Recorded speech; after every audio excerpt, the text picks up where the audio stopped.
러시아와 우크라이나 전쟁이 침공 13일을 넘어가면서 러시아는 아주 똥줄이 타고 있습니다. 양국의 군사력으로 볼 때 10대 1 정도의 상대도 안 되는 다윗과 골리앗의 싸움일진데 전쟁이 답보 상태인 것은 우크라이나의 말도 안 되는 선전이기도 하지만 미국과 유럽을 비롯한 각국의 파격적인 지원의 힘이라고 볼 수 있겠는데요. 더불어 강력한 경제 제재로 인해 이미 러시아는 서서히 팔다리가 잘려나가고 있습니다. 여러분은 이 전쟁을 가장 쉽게 끝낼 수 있는 방법이 뭐라고 생각하십니까? 그건 바로 전쟁의 주범인 푸틴을 제거하는 것일 겁니다. 역사에서도 보면 리더십을 잃은 전쟁은 더 이상 진행되기가 어려운 사례들을 우리는 많이 보아왔습니다. 한 예로 우리에게 큰 아픔을 주었던 임진왜란의 경우도 명나라의 지원과 우리 민족의 선전으로 전쟁이 종료됐다고 볼 수도 있지만 또 하나의 원인은 임진왜란의 원흉인 토요토미 히데요시가 죽게 된 것도 큰 이유가 되었던 것입니다. 왕이 죽으면 경기가 끝나는 장기판이 오버랩되는데요. 시간이 지나 평가해보면 승자도 패자도 없는 허무한 게임을 하고 있는지도 모르겠다는 생각이 들기도 합니다. 해서 미국과 유럽의 특수요원 400여 명이 푸틴을 제거하기 위한 작전에 돌입했다는 소식이 들려오는데요. 이미 상대도 그걸 알기에 쉽지는 않을 것입니다. 푸틴은 이미 시작한 전쟁을 사실 중단할 수도 없는 것입니다. 해서 우크라이나 항복을 얻어내고자 할 수 있는 모든 방법을 총동원해 민간인들에게 무차별 폭격을 하고 원전시설을 폭파하는 등의 비인도적인 행위도 서슴지 않고 최후의 발악을 하고 있는 것입니다.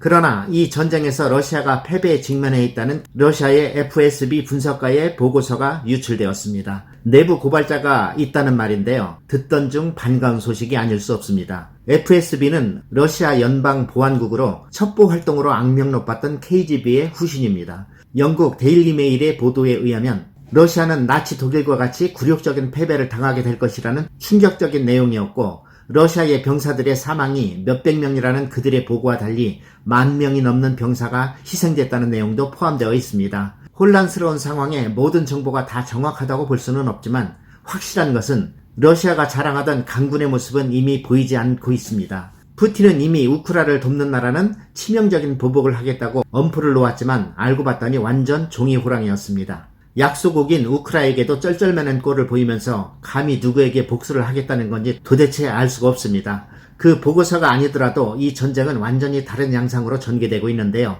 러시아의 전쟁 영웅 안드레이 스코페츠키 부사령관이 우크라이나 저격수에 의해 사망했으며 이어 히르키우 전투에서 비탈리 게라시모프 소장이 우크라군에 의해 사살되었습니다. 들려오는 소식으로는 원활치 않은 보급으로 러시아군이 버리고 간 노획된 탱크를 우크라 주민들의 트랙터에 견인하는 모습들이 영상에 자주 공개되고 있습니다.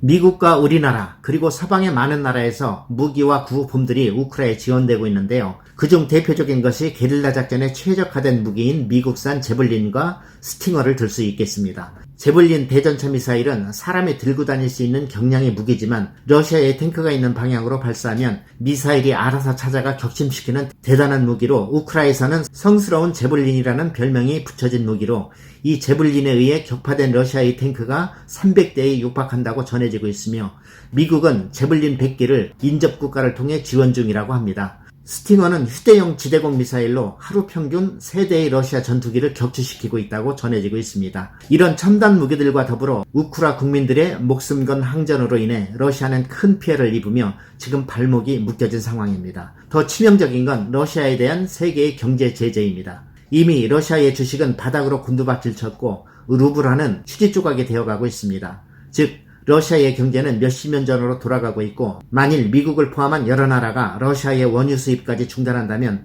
러시아는 상상도 못할 재앙에 휩싸이게 될 것입니다. 세계의 비난 속에 왕따를 당하고 있는 러시아는 설령 우크라를 점령한다고 해도 경제적으로 고립 상황을 벗어날 수 없을 것이고 과거 우리 민족이 그랬듯 우크라이나의 지속적인 독립운동과 항전은 곳곳에서 계속될 것이며 전쟁에 실패할 경우에는 전범 국가로서 엄청난 배상을 해야 될 것이며 푸틴은 목숨조차 부지하기 어려울 것입니다.